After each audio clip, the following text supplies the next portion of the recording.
Butch? One more thing to put on the sled, and we'll start for Captain Roadside. Butch, stop watching TV a second. Call Spinner. Yeah? We've got a special visitor.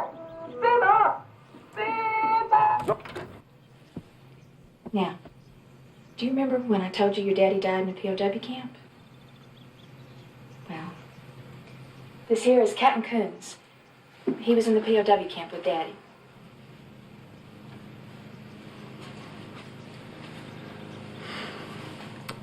Hello, little man.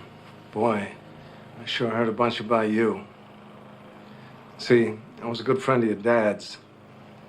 We were in that Hanoi pit of hell together over 5 years. Hopefully, you'll never have to experience this yourself, but when two men are in a situation like me and your dad were for as long as we were, you take on certain responsibilities of the other. If it had been me who'd not made it, Major Coolidge, you'd be talking right now to my son, Jim. But the way it turned out, I'm talking to you. Butch, I got something for you.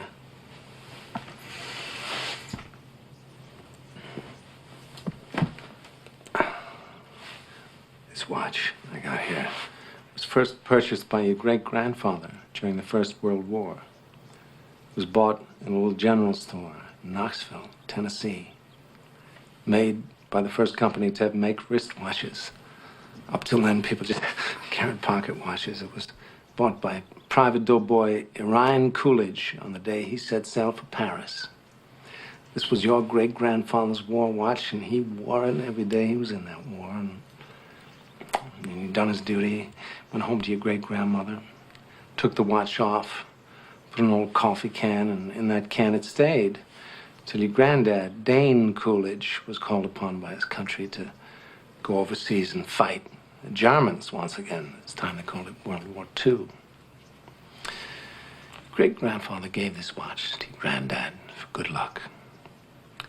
Unfortunately, Dane's luck wasn't as good as his old man's. Dane was a Marine, and he was killed, along with all the other Marines at the Battle of Wake Island.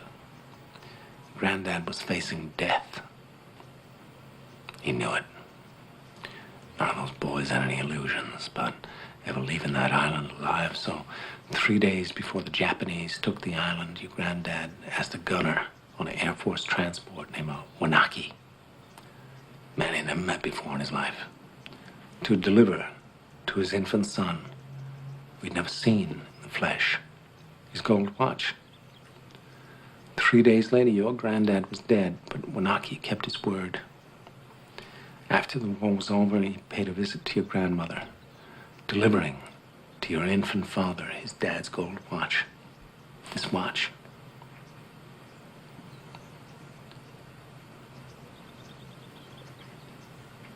This watch was on your daddy's wrist when he was shot down over Hanoi. He was captured, put in a Vietnamese prison camp.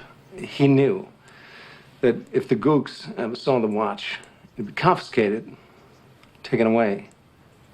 The way your dad looked at it, this watch was your birthright. You'd be damned if any slope's gonna put the greasy yellow hands on his boy's birthright, so he hid it. In one place he knew he could hide something, his ass. 5 long years he wore this watch, up his ass. Then he died of dysentery. He gave me the watch.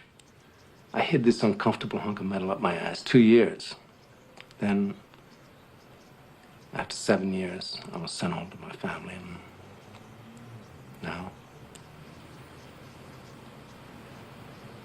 little man, I give the watch to you.